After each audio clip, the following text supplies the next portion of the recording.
Welcome to Discover Crypto. It is September 20th. It's 11:30 a.m. How are we all doing? We got Drew and AJ on the ones and twos today, folks. We're going to talk about the Fed. We're going to talk about what are they going to be saying with the interest rate hikes. And also, we're going to be talking about Bitcoin and other cryptos. AJ, how are you doing today? I'm doing great, man. Another day in the life. Let's get it. Drew, how you doing? Oh, just great. You know, can't complain. Well, you can. You complain when you get home. You just really vent to your 2-year-old. Yeah. That's where I do it. DZ, did you see the tweet that went out yesterday about the show I'm doing with from George from Cryptos R Us? What? Yeah. He's with Blockchain Boy and Neutron. And Joshua Jake. Yeah. JJ. So we're all like, it's for crew plus, and basically we're all doing something different. I believe like Josh is doing like a news kind of show, and Blockchain Boy is I'm not really sure what Blockchain Boy is doing. I know the videos are going to start coming out here pretty soon.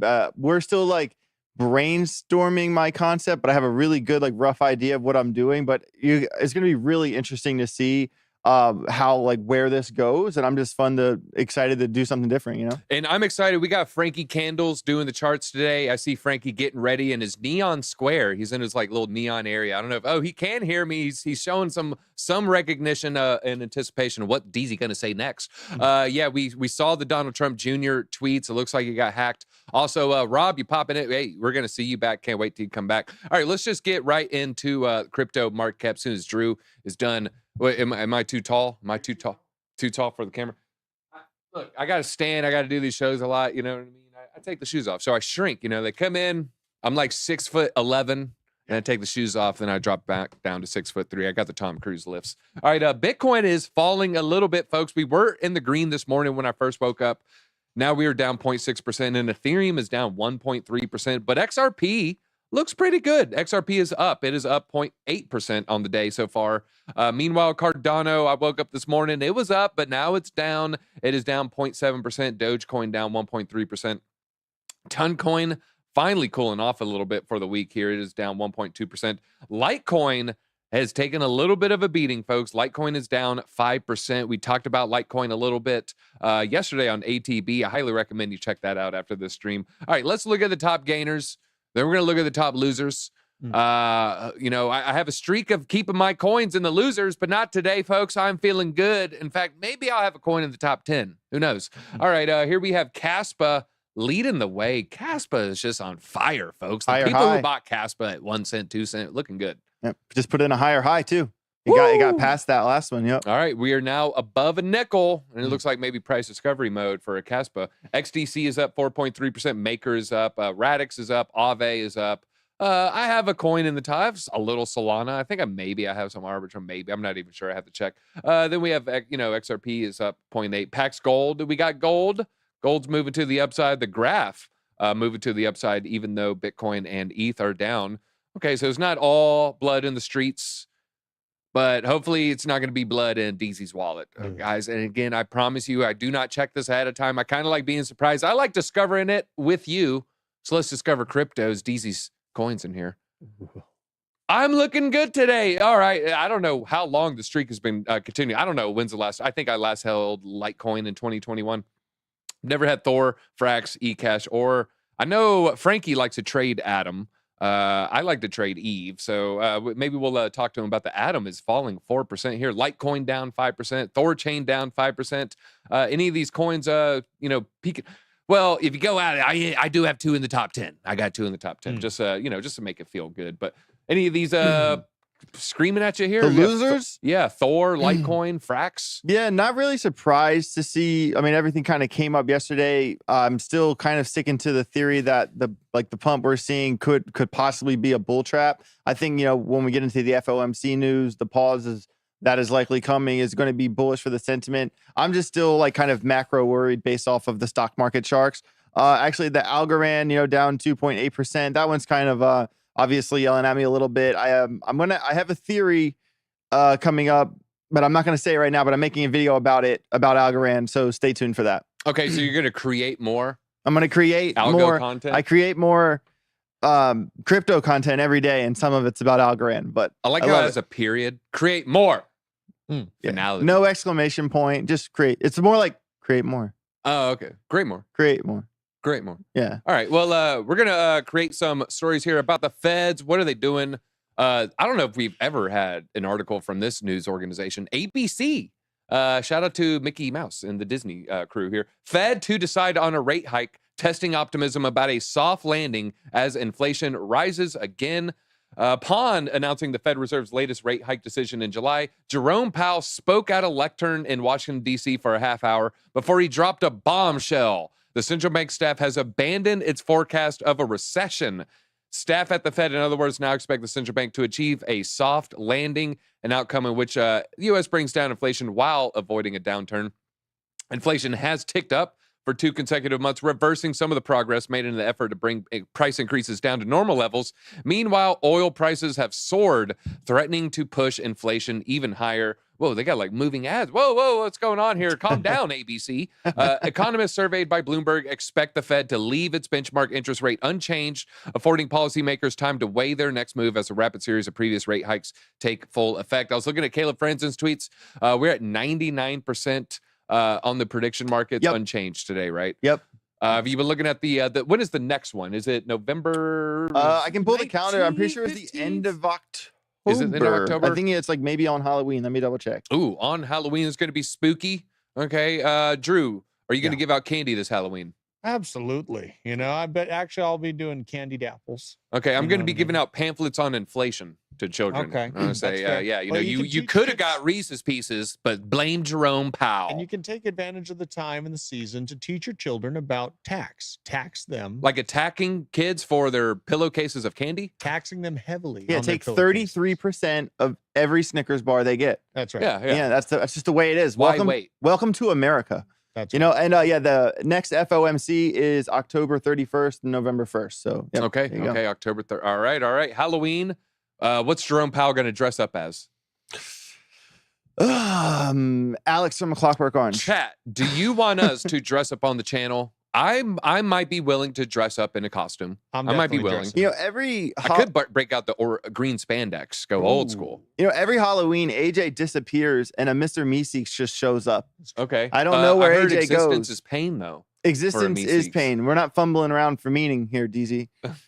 All right. Well, I'm fumbling around for this rate of inflation. It eases slightly, 6.7%, despite the oil prices surging. You know, like we said, I think the oil is going to be it's going to be a leading indicator. So inflation will trickle down from the oil prices. If you want to think about it, it's going to cost more money to get those bananas to drive from point A to point B because they're going to have to spend more in the gas tank. It's just give it a while, let it roll out and to the rest of the economy, namely food. Oil prices really like to impact food prices a couple months down the line. Well, we're looking at the ONS, as the Office for National Statistics, and they said the consumer price index measure slowed in the 12 months to August from the 6.8 figure reported the previous month, thanks to food rising at a weaker pace during the month compared to August 22. During the X Minute, I have a tweet about Canadian food prices. And I just kind of look at where they've gone over the past 20 years. It is shocking. It is shocking. I used Bard. I was like, this doesn't feel right for the price. So I went to a Canadian grocery store and, I went low. If there's expensive eggs and cheap eggs, I typed in the cheap egg price. It was still very scary. All right. Well, we have predictions. Jerome Powell's got his ideas. You know who I was thinking about this? BlackRock. What is BlackRock thinking about all this? BlackRock and others predict the Fed's next move. What does it mean for Bitcoin, though? According to Marilyn Watson, is BlackRock's head of global fundamental income strategy, the central bank's federal funds target rate will remain roughly the same until the end of the year, going through its September, November, and December meetings.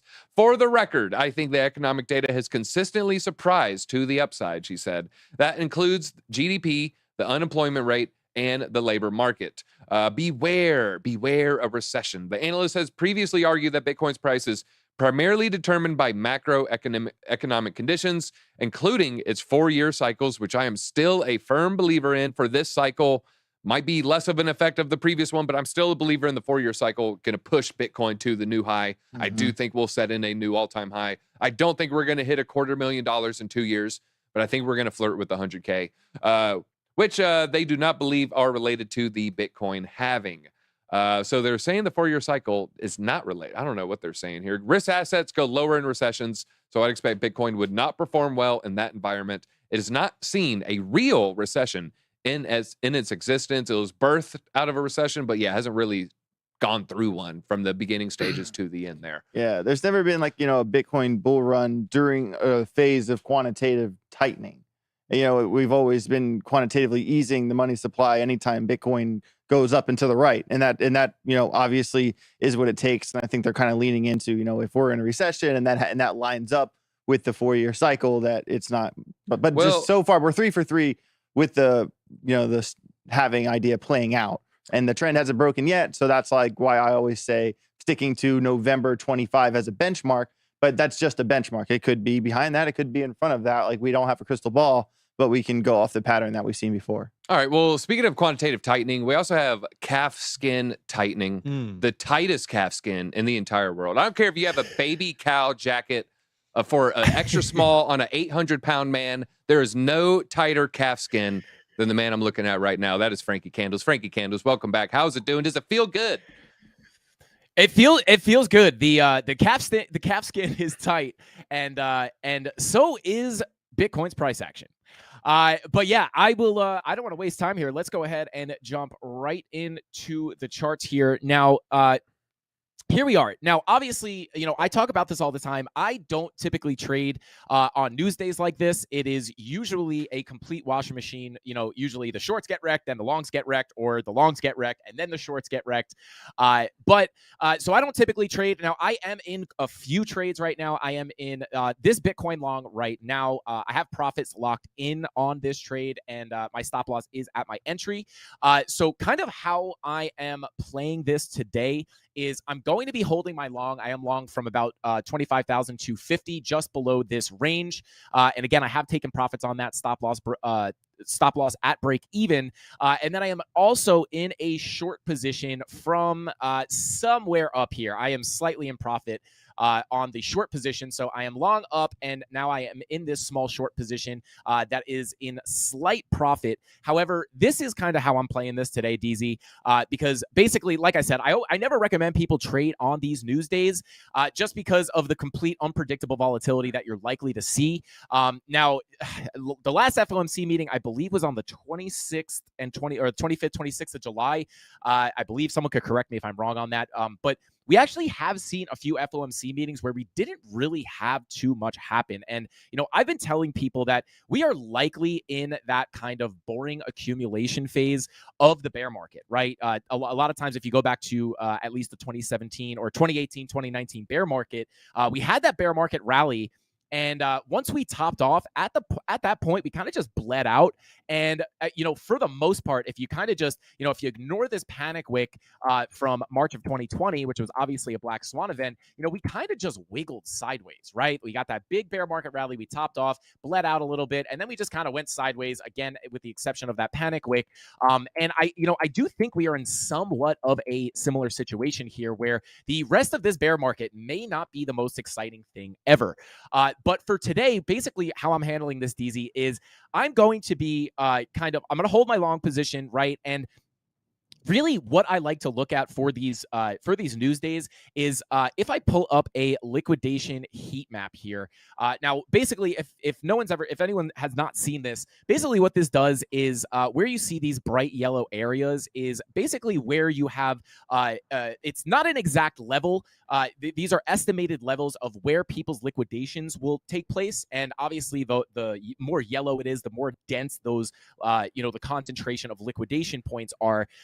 Because if you don't know, if you trade with leverage, guys, for anyone who doesn't know this, if you trade with leverage, you basically have a point where if price goes past a certain level or it goes against your bet too far in one direction, you will get completely liquidated and you lose all your money, right? And this is basically pointing out where a lot of people have their liquidation points, and you can see here between about 28K and 28.7, we have this big yellow bar, basically letting us know that we have a lot of liquidity up there there, stop losses, liquidation points sitting up here, and price is attracted to these levels, right? Because the market maker has to go move up into these levels to actually fill their orders to put price or send price in the direction that they want.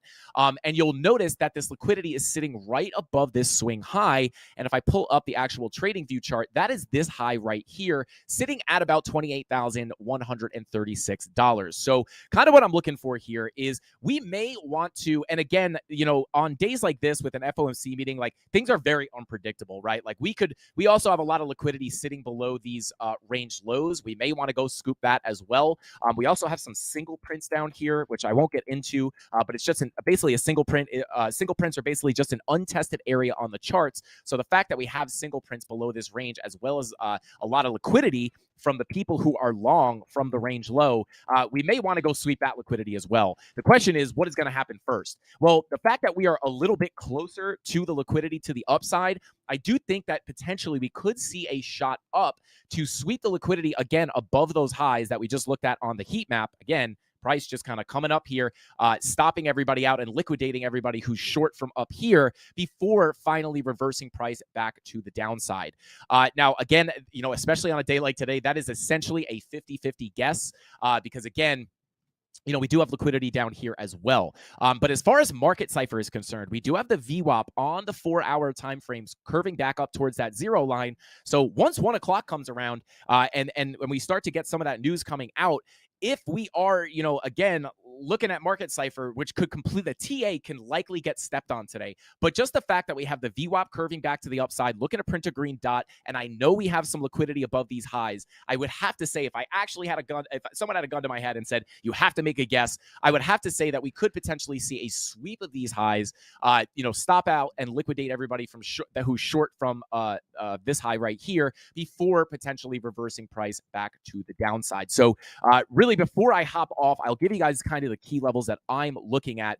Again, this wick right here at 28,136, if we get up there, it's going to be a big place to look for a potential, you know, a potential liquidation wick up. And then potentially, if we get back down below this level and close the candle below this SFP level, swing failure pattern, that's what that stands for. I actually put a video out on Sunday on my channel explaining what those are and how to trade them. But if we get that wick above this level and close the candle below, that could be a sign to potentially look for a short position to bring us back down to, again, potentially come down and sweep the liquidity below this range low.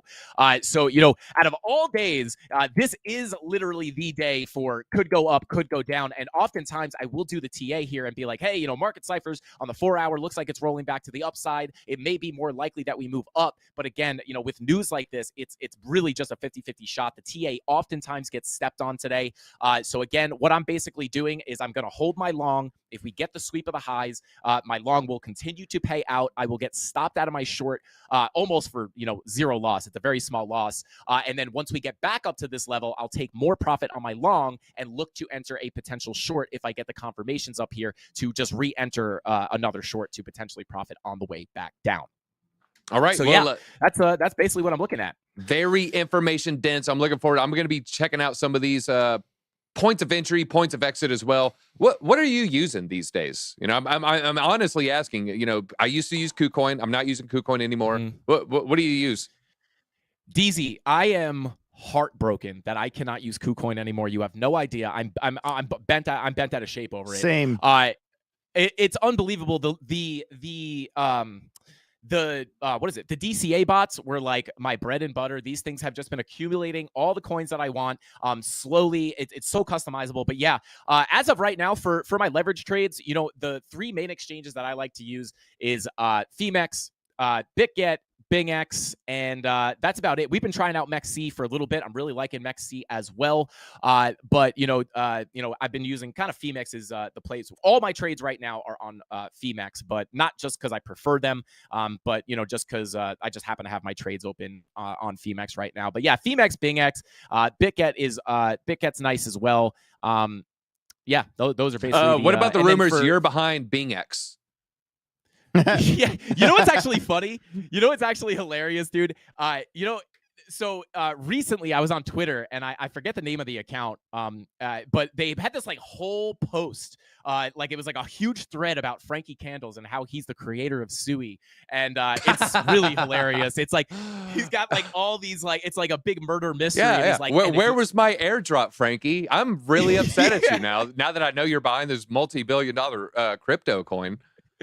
It's too funny, man. People, I feel bad because like there was a lot of work put into that post, and like I'm just watching it like, man, this guy spent a lot of time on this, and it's like all make believe. It's pretty funny, but yeah, apparently I'm behind BitGet as well. So, all right, well, I'm choosing to believe it. I used that 2 tablespoons of your peanut butter that one time. You charged me 75 cents.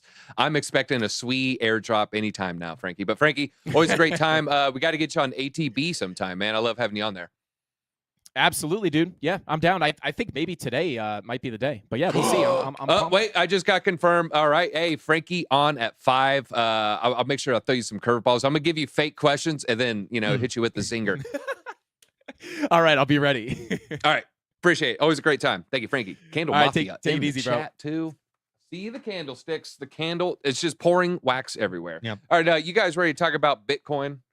Yeah, let's do it. All right. Bitcoiners, stack them up. Inactive Bitcoin supply hits all-time highs, everybody. These are inactive Bitcoin addresses, and this is across the 1 year, the 3 year, and the 5 year time domains. It means they haven't touched it since 2018. On-chain data suggests that the holders are accumulating, with exchange holdings down to nearly yearly lows, and the percentage of inactive Bitcoin supply at all-time highs. You guys, you got to remember, right after Terra Luna, which was 14 months ago, 16 months ago, everybody was withdrawing. So, we hit almost like a March 20 crash for price. We had a summer 22 crash for exchanges. If you look at it, it'll be an outlier. Everybody getting out your keys, not your cheese. Everybody was just withdrawing cash or their crypto at that time.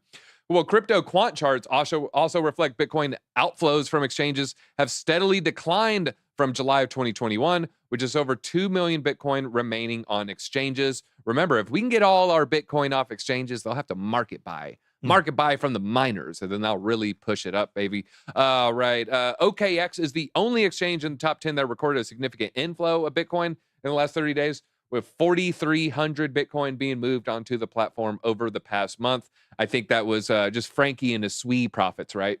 And the exchange that he runs to. That's Bing. That's right. That's the one. Let's me and you open BongX. No, Bongcoin. Bongcoin. Bongcoin. Okay. Buy it on BingX. All right. Well, I used to live in a beach town. I'll call up a surf shop and say, let's get some Billabong. Oh, there we go. And then we'll hold glass cylinders for holding flowers. Talking about a vase. Yes. What did you think I was going to say? All right. Bitcoin transactions need 2 hours to be safe, says a developer. If someone asks you how many blocks they should wait to make sure it's irreversible, would you know what to say? The rule of thumb would be between 3 to 6 blocks, but experts say it should be even more. Different people could give different answers. In a recent post by Luke Dash Jr., core developer on X, suggests that a 12-hour waiting time is the safer. 12-block waiting time is the safer approach, considering Bitcoin mining's current state. Transactions have probabilistic finality, essentially meaning at the end of a 10-minute block, there's different people on different pages, and then not everyone's on the SegWit protocol. I think only 70-80% of the Bitcoin. So it might take a few blocks for this to be, all right, the whole world of Bitcoin, let's just say PCs, all the Bitcoin robots, they're all like, okay, it does compute. But after 1 10-minute block, there isn't a full consensus. So you just want to make sure every robot in the world that has Bitcoin stamped on their forehead says, I verify it. And that's why they're saying, 2-hour wait is the safer wait, not, so much 30 to 60 minute. Gotcha. Who's also seen an influx of crypto? Africa, $117 billion outranks. I'm assuming that's supposed to be outranks, right? Outranks, US. Outranks. Yeah. Our ranks, US, Europe, and Bitcoin trades. A recent report by Chainalysis, okay, we like Chainalysis here, revealed that crypto's made significant inroads into key markets in sub-Saharan Africa, emerging as both an inflation mitigation strategy and a popular trading vehicle. However, a deeper analysis revealed that crypto firmly embedded itself in key markets within sub-Saharan Africa, with Nigeria being a standout example. In particular, Nigeria ranked second on Chainalysis Global Crypto Adoption Index and led the region in raw transaction volume. Besides, the research firm highlighted that the region grappled with rising inflation and debt levels, making cryptocurrencies appealing for preserving savings and achieving greater financial autonomy. AJ, would you be able to look up Nigeria's currency and what is their inflation rate? Sure. You know, because when you have I think Argentinos, last time, we did a deep dive, they have 100% inflation rate. I mean, you get paid $20 an hour. A year later, your pay is cut in half. Okay. What you can buy at the grocery store is cut in half. The amount of gasoline you can buy is cut in half. The amount of trinkets you need to bring home to your wife is cut in half. School clothing for your children, that is going to be cut in half. And so if that is happening to you, you would look for an escape valve, a release. You would look for anything, any kind of lifeboat.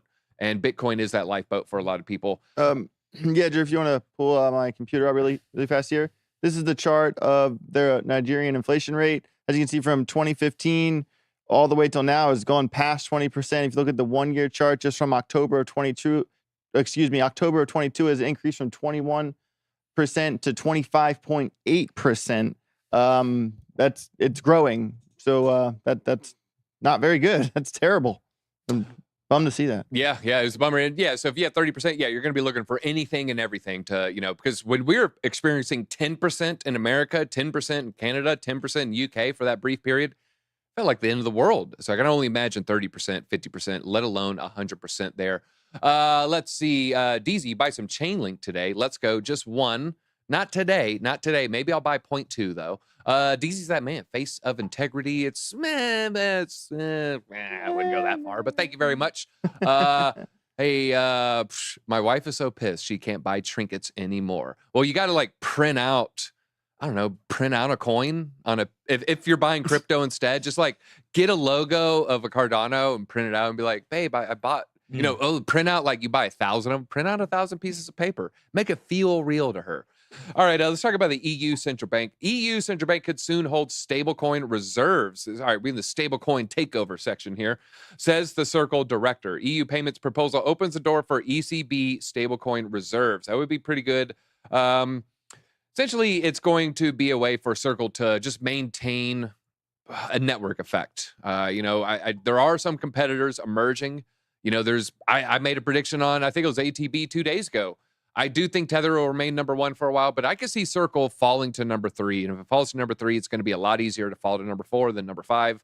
Next thing you know, might not exist any in the future. And stablecoins have a fantastic business model. You give them $100, they give you 100 in a stablecoin, but then they just put that $100 into T-bills as they just grow and grow their reserves. So all they got to do is have operating costs less than what they make in T-bills. Right. And they print money. And so, yeah, that is that's good. You want $43 billion market cap. You don't want, $430 million market cap here. EJKA, thank you very much. I was tested and I got a 69. All right, everybody, let's talk about USDC. We're talking about IQ tests here. Not what are you talking about? Native USDC rolls out across the Polkadot ecosystem. There are Circle's third USDC integration in the past month, everybody. Polkadot, called a Layer 0 network started by Gavin Wood. Let's see, they're issuing it via the Polkadot Asset Hub. Native USDC will help foster a more sophisticated and mature DeFi ecosystem.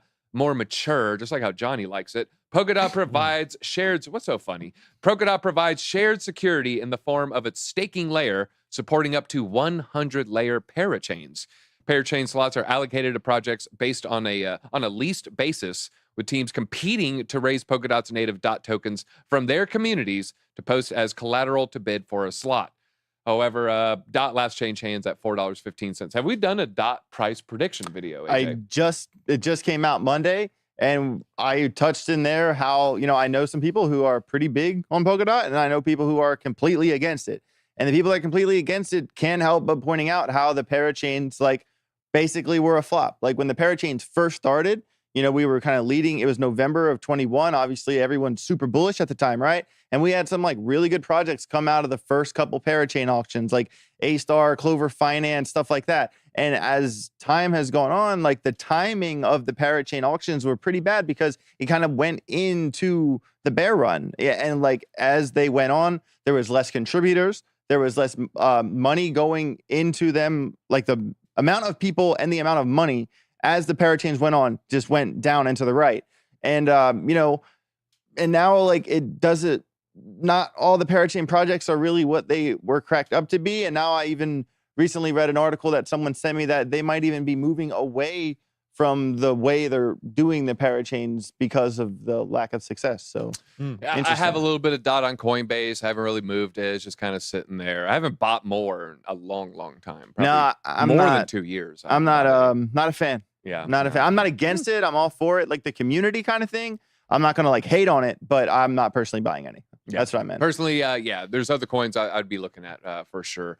All right. Argentina, 3,000% inflation, says Johnny Boy. Yeah. Woo, that one's going to be tough. AJ going to George. Yeah, you're going to, what day is that? I'm not sure yet. It's just once a week. It's not like I'm leaving or anything, but it's a once a week video. It's a great opportunity. Excited to, work with them and do something different. It's going to be something I've never done before. I've written hundreds of videos for, Hit Network, for Ben and everything like that. And, I've done like every angle of content I thought of, from portfolio videos to interviews to price predictions, TA, there's like only so many angles that you can like how like with wrestling, everyone has like their thing, you know what I mean? But there's only like so many things that you can do and stay like on task in crypto. But yesterday, George and I had a conversation and we had a Zoom call with Josh and we really kind of started building on this idea. We brainstormed for like a half hour and I'm really, really excited to do it. It's something I've never done before. Are you George? No, I'm not. Well, George. You better be.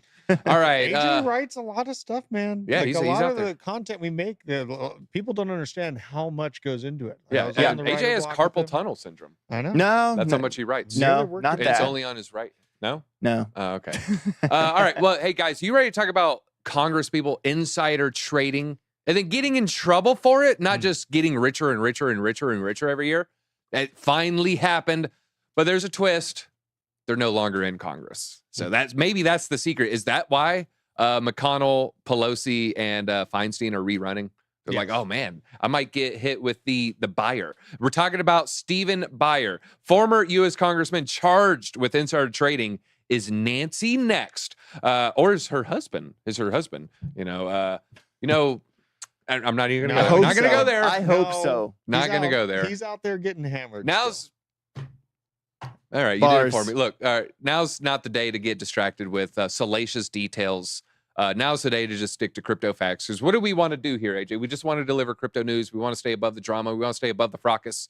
We just want to deliver news that's going to give you the alpha to potentially set yourself up to retire soon, have financial freedom, buy that house, buy that engagement ring, buy that expensive dog that's going to give you a bunch of medical bills. Whatever you want to do, that's what we're trying to do here. Yeah. All right. Ex-Congressman Stephen Buyer sentenced to 22 months in prison for insider trading using info from his post-Congress consultancy.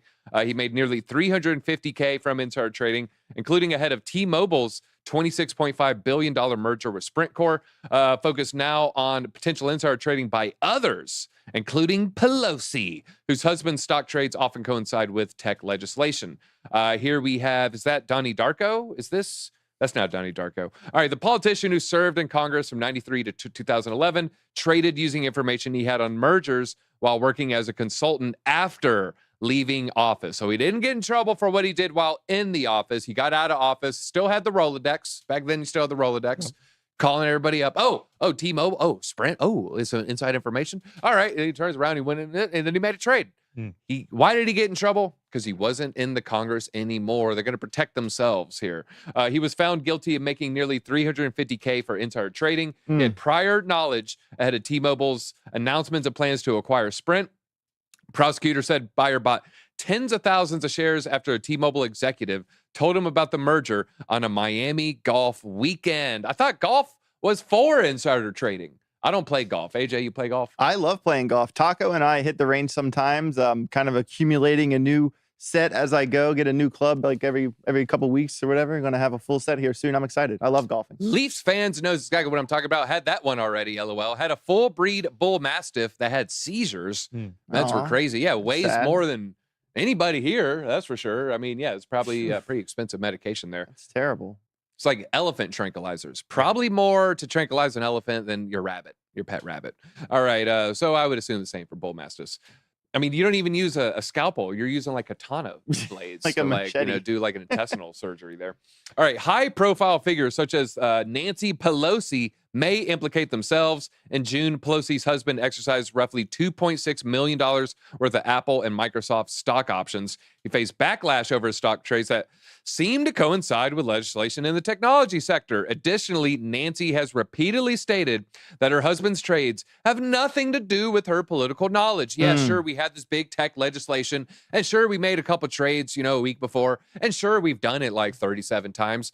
There's no inside information. I do not share this information with Paul Pelosi. Paul Pelosi, the hammer of Wall Street. No, never. Never. Maybe crypto would, like, you know, do better with all the regulation stuff if someone just gave Paul Pelosi insider information. Yeah, you know. I should DM him. I should reach out.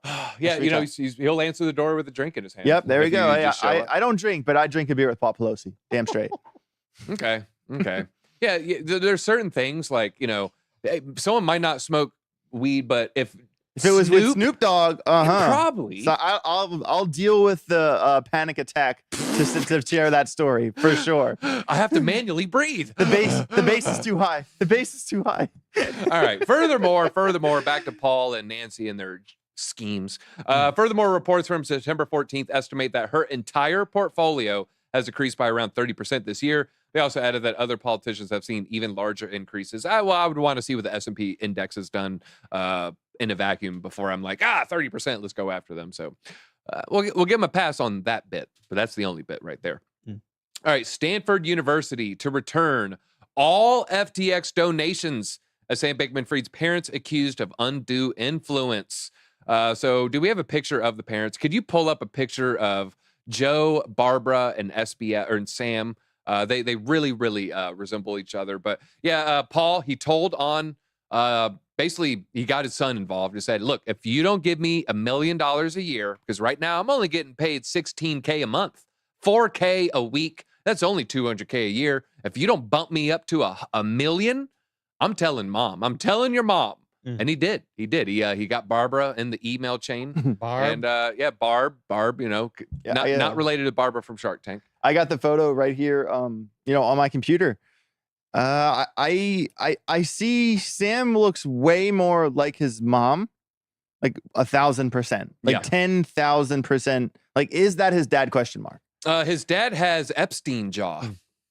Epstein jaw. Yeah, he has like an Epstein. Like Epstein has that statuesque jaw. It's like not weird like Jay Leno, but like weird like a Greek philosopher. Yeah, I could see. Yeah, I mean, aren't they like lawyers?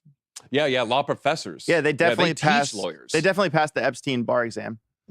All right, DZ, I saw your 100K portfolio, so I figured I would try it out. Let's see how your 100K profits during the bull run. Crypto crank, that is awesome. I had 1 Bitcoin, 15 ETH, I think 42,069 ADA. It's going to be, I'm looking forward to see how that goes. I got it from, I also did the J-Chains one. I got it from J-Chains. Shout out to Justin. Hope he's doing well. Discovered D's. Okay. That was good. So funny. That was good. Nailed it. He nailed it. Look, he's talking about Mr. Beast's Feastable candy. Yeah. I haven't tried them yet. I haven't tried them yet, and I feel like an idiot. I just don't shop at Walmart. No, Target. I don't either. Target sometimes. Costco. I'm more like a Whole Foods kind of guy. All right. Yeah. People got Epstein. I shouldn't have brought him up. I should have brought up the island guy. You went there. The island boy's father there. Let's see. USC. Let's see. We have US SEC. This is the DeFi crackdown. The cracking down on DeFi, cracking down on Johnny's wallet. It sounded like he said all his DeFi tokens It are had down. a rough night. Poor Johnny. Someone said Johnny goes for the grandmas. That's not true. Okay, he's just in his 40s. You know, he goes for age appropriate. All right. U.S. SEC enforcement chief hints at further crackdown on DeFi and exchanges. They seem to be further determined to chase down crypto exchanges and DeFi firms.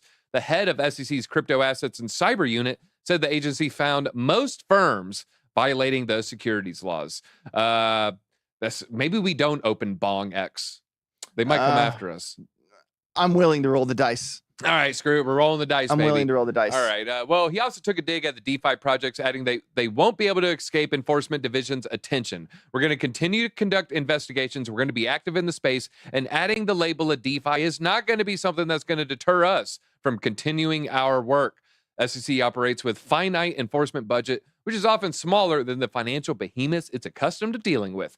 Consequently, its capacity for handling cases remains constrained. We have a lot of litigation going on, added her. So good. Let's stretch them thin. Let's stretch them thin like butter over too much bread, as Bilbo says. Let's see. Free Gary the Lizard. Okay, yeah. Well, isn't that the power of decentralization? Spreading your adversary's resources thin, right? They have. Yeah, it's the military saying, divide and conquer, right? That's Divide right. your enemy is like rule number one of warfare. And that's the intrinsic value that I saw in Bitcoin's design. And DeFi is just moving with the same playbook. It's probably going to work. It's proven in history. So I'm looking forward. Well, speaking of DeFi, what's the main backbone of DeFi? Ethereum. Well, Ether drops to a 14-month low against Bitcoin as Vitalik Buterin Ethereum whales send $60 million of ETH to exchanges. We were actually looking at this chart, I think, with Evan Aldo on ATB. So, guys, if you're not watching ATB, you got to make sure you watch ATB. We go live 5 p.m. Eastern Standard Time every day.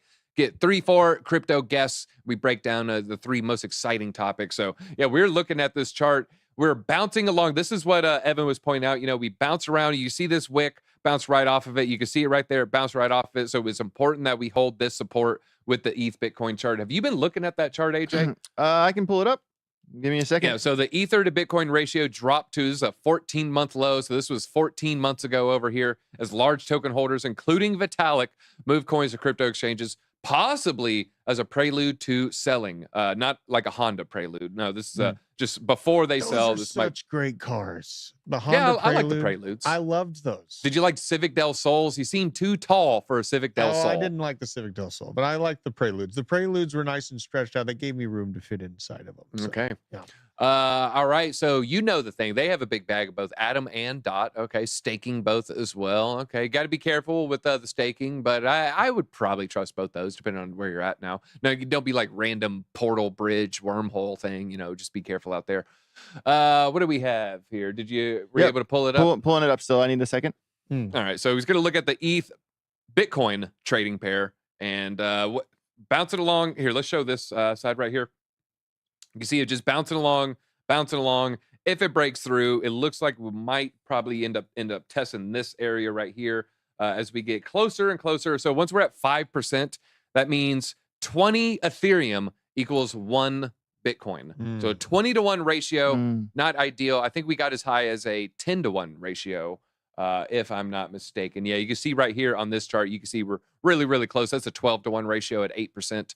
And so right now, close to the flirting with the 20-to-1 ratio. So really interesting on this chart right here. So this is the Ethereum Bitcoin pair on the daily chart.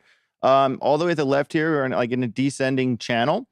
This first peak was at September of 22, and we're down the hill, and we are kind of like flirting with the bottom of this trend line right here. But what is interesting to me is that if we look at the point of control on the visible range volume profile right here to the left, that would bring us up, if it bounces off the trend line, 13% to the upside. And if we got a breakout, if you look at the order blocks here, these right here on Lux Algo, that there are bullish order blocks, 18% of the volume bullish, 25.5% of the volume bullish. And then up here is when we start running into the negative blocks. But still, there is enough volume up here if it bounces off this trend line for this to break out.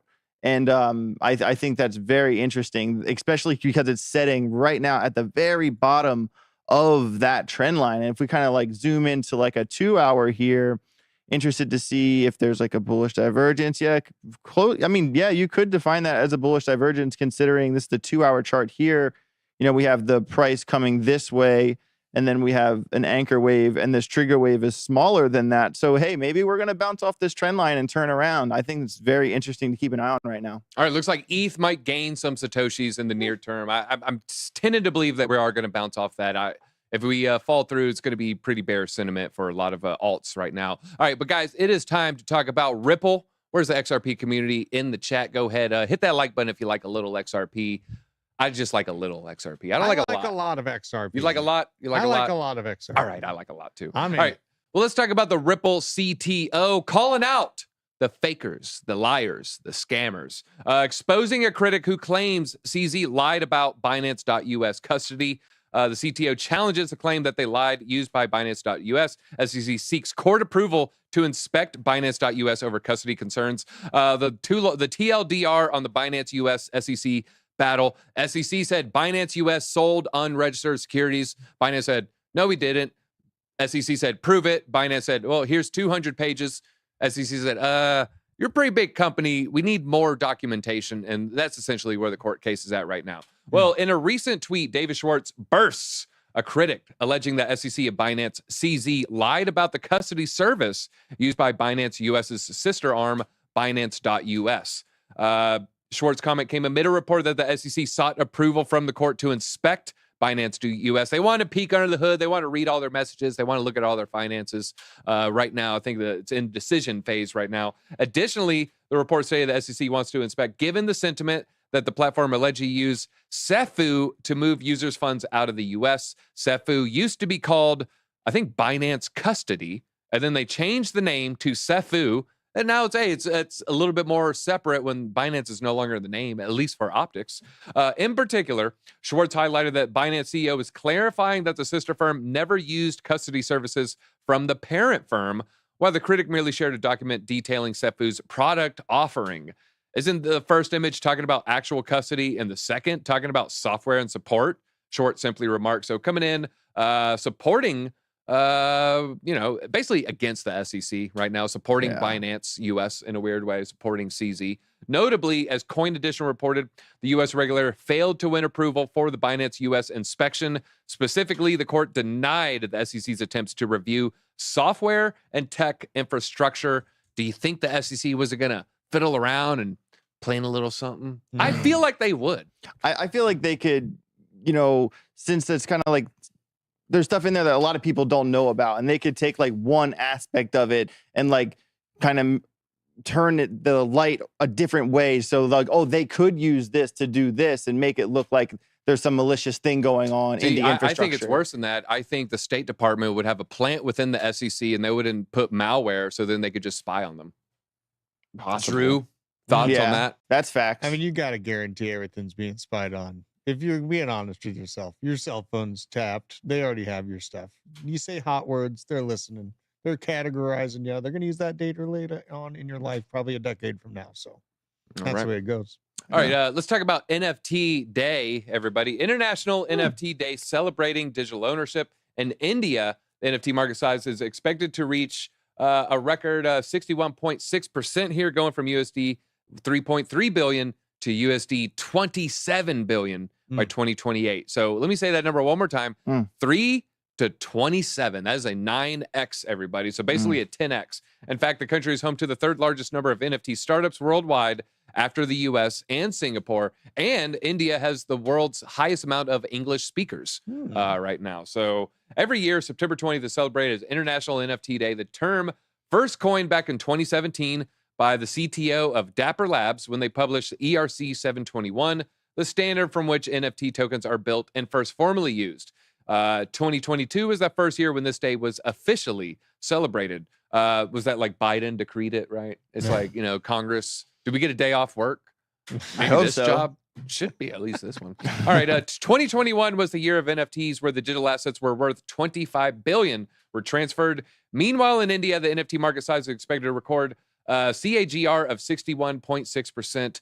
Okay, we already said that 3 to 27. In fact, they're home to the third largest after, like we said, US and Singapore. All right, so let's take a look on how they're embracing it. Artwork for bids. Okay, cricket enthusiast sanctuary. They love some cricket over there. They do love cricket.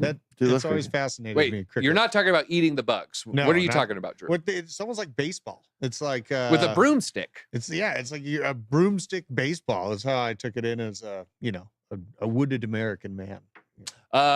Monkey's uncle. That's an interesting name right there. All right, is that like a Darwin reference right there? Is that I don't know, the big black monolith from? Anyway, sorry. All right, we get distracted here. All right, the moon landing. Now I'm getting really distracted. All right, safe storage for integral data. Okay, so using it to store data, NFT-based philanthropy. Yeah, this would be a good way to just raise money for, a tsunami, a hurricane, earthquake, some of that effect, and empowerment of women and marginalized groups. It just levels the playing field. So great stuff right there. Great stuff right there. All right, also on NFTs, the unveiled reality. Wait a minute. That one's being funny here. That one's being funny. I might have to hit refresh. Oh, wait, here we go. All right, Bitcoin Ordinals creator proposes overhaul of inscription numbering system. The Ordinals volume is way down. The attention is way down. The hype is way down. Can it come back? I'm going to go ahead and make a bold prediction. I don't think they come back. I don't think they're coming back. Really? I think when NFTs bounce back, they'll bounce back again, but it won't be as high as the mania of 5 months ago, 4 months ago, whenever the inscriptions first started popping off. So I see what you're saying. I think most of the attention is going to be Ethereum, because I think NFTs, their real value comes from smart contract capabilities. It doesn't come from picture that does nothing. And that's essentially, I inscribed a Satoshi, this unit of Bitcoin, and now you look and there's a picture of a frog on it. That really isn't as cool as, this NFT is also a ticket for a concert. Right. Also gives me 10% off of a hoodie that I buy. Also does X, Y, and Z versus frog photo. Just doesn't quite match up there. Yeah, it's like kind of a bummer to see that with NFTs, especially because I totally come from like a day trader perspective, like definitely more of a TA guy and like into the analytics. So like I like NFTs and I own NFTs, but like I've never have once got into NFTs just to make money. It's always been to be a part of the community or like whatever utility they're offering. Like I really like Sappy Seals because I like the Sappy Seal community. I really want to buy a Kanpai Panda because, if you get a Kanpai Panda, you can go to UFC fights and concerts and that community is really contagious. Like for me personally, like the flipping NFTs is not my bag. I'm more of a TA guy, but I'm just someone who likes NFTs just because the communities are cool. I love NFTs. I just hate selling them. And so, exactly. That's my issue. Yeah, I agree with that. Yeah. I don't want to sell my Sappy Seal. No way. I rode my mutant ape from 120,000 to 15,000. So damn. I'm numb inside. And you bought it at 120? No. Oh, I bought it for 3 ETH, 2021. Gotcha. All right. Let's but back here to the Ordinals thing. The chief coder behind the Ordinals, Casey Rod Armor. That's Armor a heck of a name. Casey Durex, the chief coder behind the Bitcoin Ordinals protocol, announced Tuesday that he is proposing a significant change to the software. One that could be viewed with skepticism by its what is wrong with me? By its budding user base, folks. I'm sorry. I know. Let's go back. Rodamore. Rod Armor. Rod Armor. And fellas, I always recommend Durex. Moving on. Rod Armor. We're getting off the rails here. All right, revealed in a post on X Tuesday, Rod Armor specifically proposed deprioritizing the canonical numbering system that assigns unique and coveted numbers to inscriptions created on the Bitcoin network.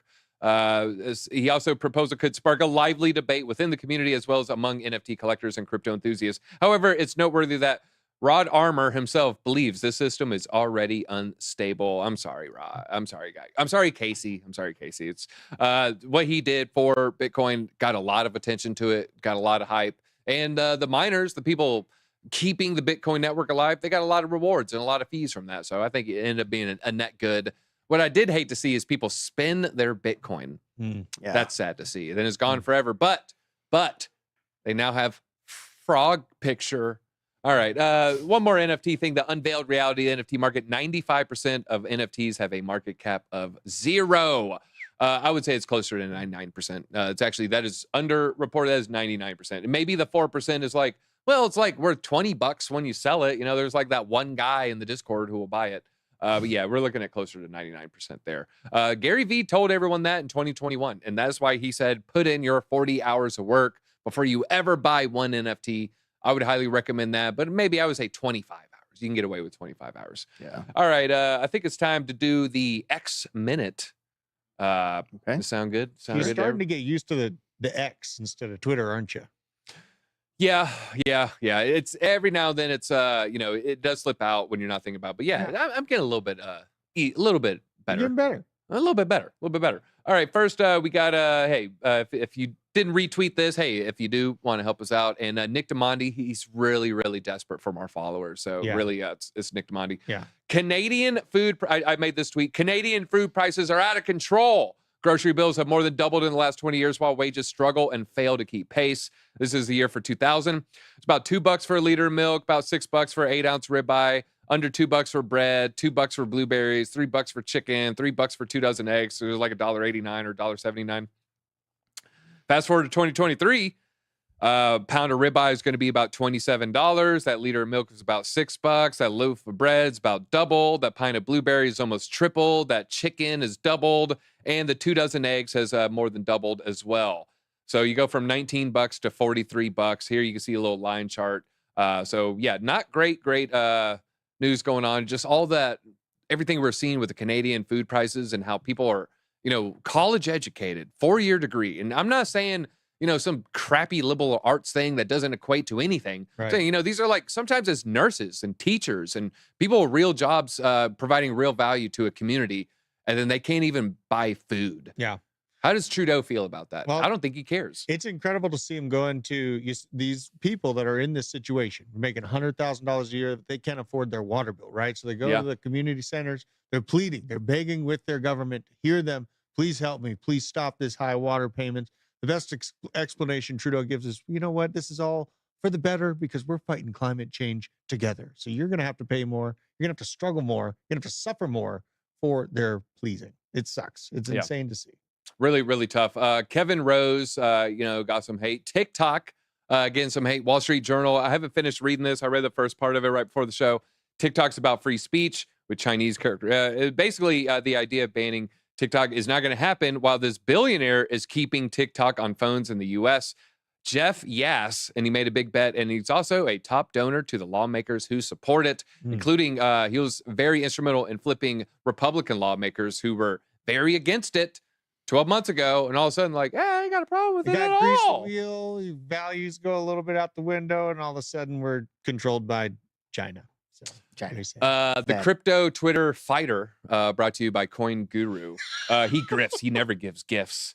He tweet his opinion. He must be grifting. Just the mean reply guys you see. Incredibly racist. Shield a coin 9 years ago. Get him. Keep talking. I'll see you at the next crypto event. That's those hilarious. I love those ones. Those are the best. Imagine actually like fighting someone at a crypto event. Like why? Like why? You know what I mean? Everyone that's there is like, we're all on the same page. People like that just, I don't understand. And guys, we're gonna end with the jet thing. We got a couple other things. We got a really good thread by NFT God yet again. That guy's just crushing it lately when it comes to X engagement. True. He's just talking about how to avoid getting shadow banned. This is a classic video. This guy right here. I don't know who's seen it. It's just so classic. I haven't seen it in about a year or two. That's right. I like this guy's energy. And like, I don't like people making fun of him. Like, I think he's like got way more confidence than 99% of people. In fact, we would all be better off if we had this guy's confidence. Yeah, he's I completely happy agree. for someone else. It's like, always like at a party or whatever, when there's like that one person like having way more fun and all like the shy people just talk crap about that one person. Well, guess what, everybody? That one person's having way more fun than you. Yeah. And you that gotta matters. dance like no one's watching. Right. Unless you're really bad at dancing, then dance like 2 people are watching, but not like the entire room. Yeah. All right. SBF, we were talking about SBF earlier. This is the tattletale on your mommy tweet. SBF put his father in charge of FTX group spending, and SBF's father. Oh, wait, no, this is right before. Is the tweet below this? All right, you can just keep it on this screen. I'm just going to go.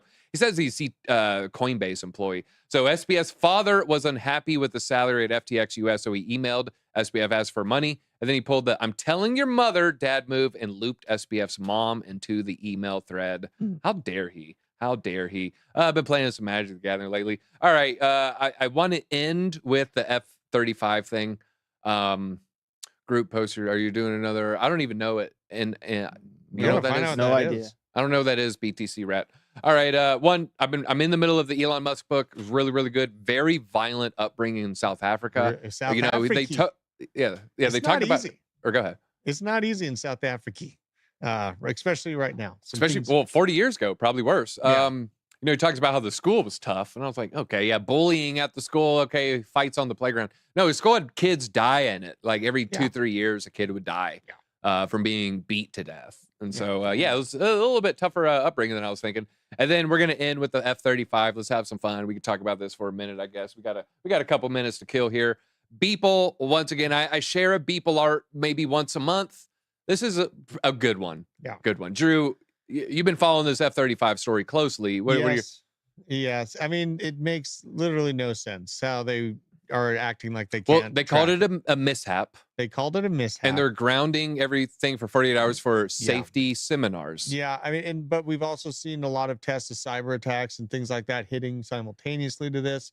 I mean, it crossed my mind that this might have been an infiltration of our systems. I think it's the most logical explanation. Let me explain why. I got this, I'm paraphrasing largely from Scott Adams here. One, there's, I think of two ways they eject. You got the pilot, he pulls the lever, right? We're crashing, pull the lever. It's like a physical thing is probably yellow, right? I don't know. Maybe someone in the chat, maybe you've looked inside of a cockpit. Sounds right? You got one of the ways, you pull the lever, boom, seat goes up, the top pops. Then, isn't there an electronic component to ejection? Imagine the pilot faints.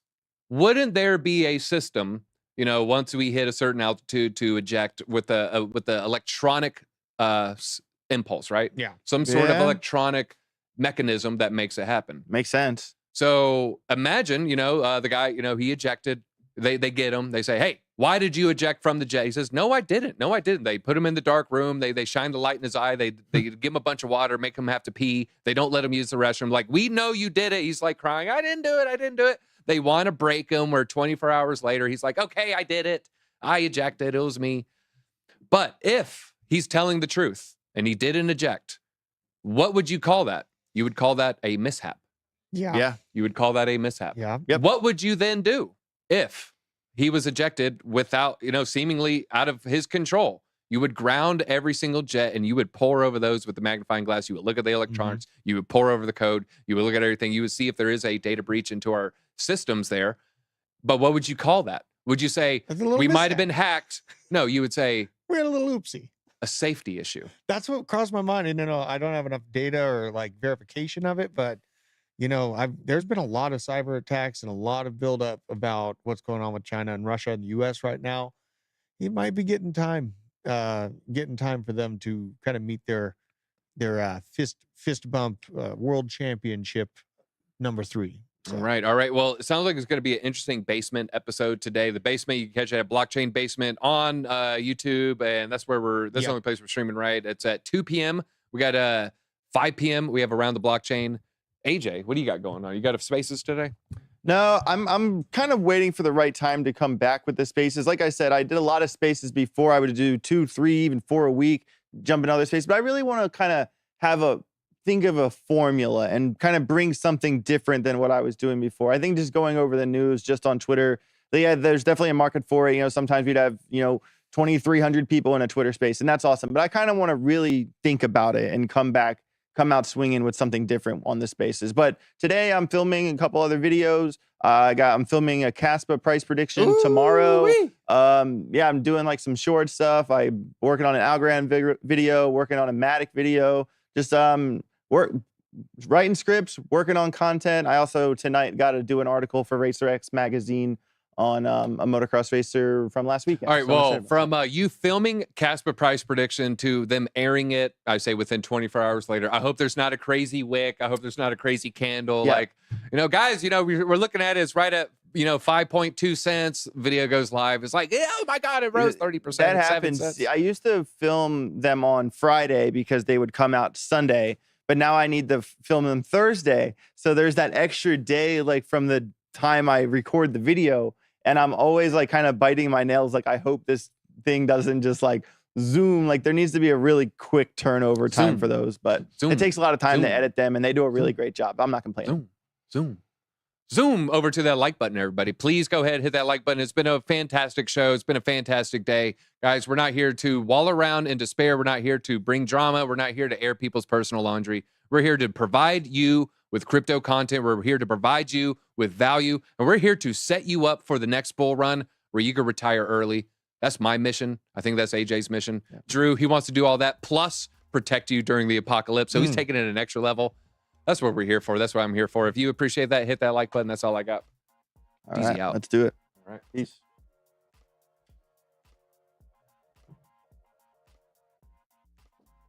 Selfie.